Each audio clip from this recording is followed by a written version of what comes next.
But I believe my mission wasn't to just explain why those people are divided, but to explain why India and Pakistan hate each other. So let's go a little bit further into world history. What happened next?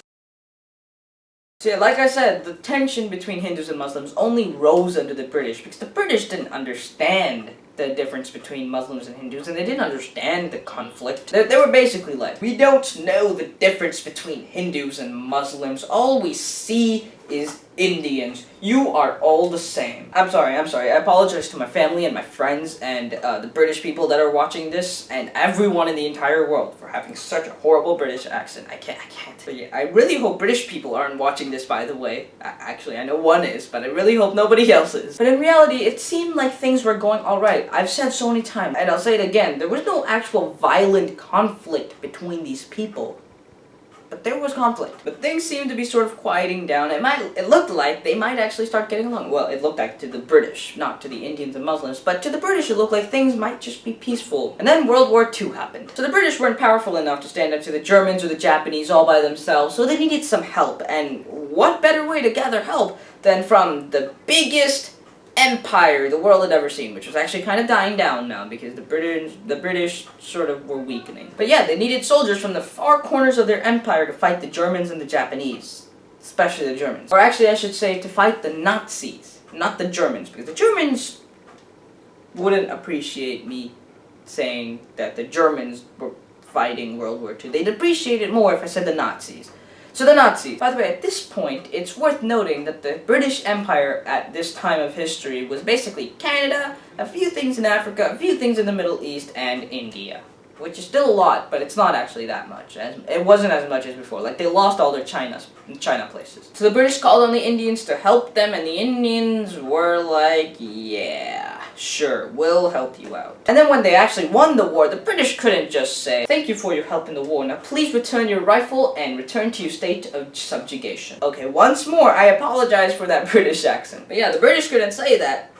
But yeah, the British couldn't say that to the Indian people, and then the Indians started calling for like independence, and well, so there was this other guy. You might have heard of him. I don't know. He's not that big of a deal. His name is Mohandas Karamchand Gandhi. Now this guy had been calling for Indian independence since World War I. In fact, he had helped recruit troops to fight with the British from India during World War I in order to create sort of an army that could defend the Indian state when it was created. But yeah, he'd been calling for independence since World War I, but Britain had largely suppressed him, even though he'd kind of helped them. Now Gandhi was different from all the protesters around the world calling for independence because Gandhi was peaceful, which I think is the first time that's ever happened in Indian history. So Britain kind of had a hard time suppressing him because they didn't know how to suppress him. They couldn't like arrest him or anything because he wasn't like being violent, and often there wasn't anything to suppress. Gandhi was just kind of like the guy who took a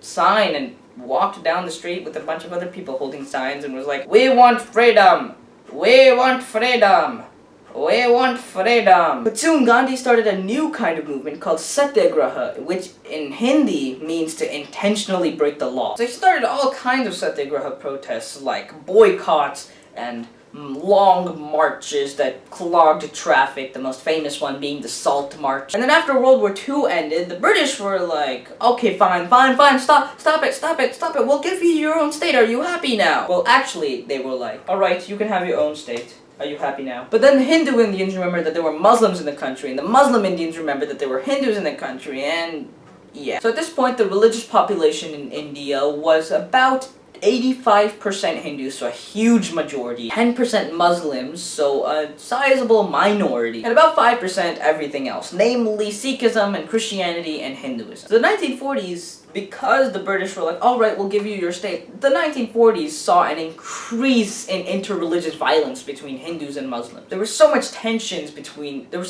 so much tensions, seriously? There was so much tension between the two religious groups that it's amazing, actually, that there was no civil war. But nonetheless, there was conflict. The Indian nationalists broke off into two groups, those who wanted a single secular state and those who wanted two states, one of which was based in Islam. The leader of the group of people that wanted two states was known as Muhammad Ali Jinnah, and he's often credited as the father of Pakistan, as Gandhi is credited as the father of India. And the group of people that wanted a single secular state was led by Gandhi and Jawaharlal Nehru. That guy, would go on to become the first Prime Minister of India. So over time, Gandhi got sadder and sadder and sadder seeing the interreligious violence going on all around him, or at least the interreligious conflict. He wanted Hindus to get along with Muslims and Muslims to get along with Hindus. He wanted everyone to be thought of as Indians. He wanted people to think of themselves as Indian, not as Hindus or Muslims. He went on food strikes and attended prayer meetings of both Hindus and Muslims to protest the two-state solution. But eventually, Muhammad Ali Jinnah got his way and Britain drew a line on the map in 7 weeks. That's less than 2 months. 2 months isn't even enough time for me to choose whether I want to take one class or the other, and it's definitely not enough time to choose where the boundary for two countries should be placed. They quickly decided that the new country for the Muslims would be based in the north, and they set about trying to figure out where they would exactly place that line. They took into account religion, population densities, of course, but then they also took into account water supply and farmable land and railroads and factories and everything else a country needs. Because you need a stable population to make the country not die, but then you need a living country to make the stable population to not become unstable. Unfortunately, the very day that Britain announced where that line would be, millions of Muslims and Hindus fled to either side of that line. They were desperate to escape the wrath of the people of the opposing religion. They were desperate to just get to safety. Over 1 million people died in 1947 as a result of this mass migration, but that wasn't the end of the problem. The centuries of tension between Muslims and Hindus finally came to a head when this independent state of Kashmir became disputed territory between India and Pakistan. What happened was that Pakistan wanted Kashmir inside its borders, so they moved to invade and conquer Kashmir. So the king of Kashmir, Hari Singh, wrote a letter to the Indian government and he was like, please help us. And then India was like, sure, join our country or die by Pakistan. And Hari Singh was like, alright, I'll join you. And then India was like, alright, yes, we will send troops to help you out. By the way, these accents are getting crazier and crazier as the video goes on. So because of that, India and Pakistan went to war. Since 1947, India and Pakistan have had another 2 wars. More if you count their many undeclared wars. One of those 2 wars was fought over Kashmir again, and then the other of those 2 wars led to East Pakistan becoming independent from the rest of Pakistan and becoming Bangladesh. And that brings us into the modern era.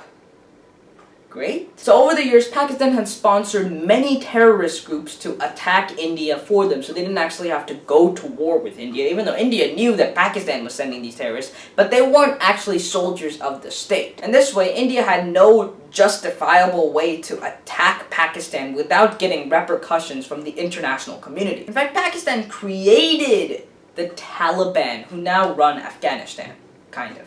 They fight for Afghanistan. And the bombings in Mumbai, India's financial capital, a few years ago were and are suspected to have been from terrorist groups sponsored by the Pakistani government. Outfit change because it's a new day. At the same time, India's not been doing its bit to ease tensions. They've been sending numerous spies into Pakistan to spy on the Pakistani government and their operations and everything. And basically because of this, they've been creating an atmosphere of mistrust between the 2 countries. What'll happen in the future? Who knows? Hopefully, one day India and Pakistan will get over their differences and start working together rather than against each other, because if there's anything we've learned from the internet, it's that collaboration is always better from competition. But there you go, the complicated history of the weird and tense relationship between those 2 countries, completely spelled out for you in this long video that should be shortened down and if I ever make it again.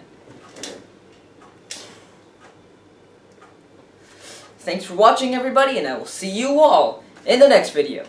Bye-bye!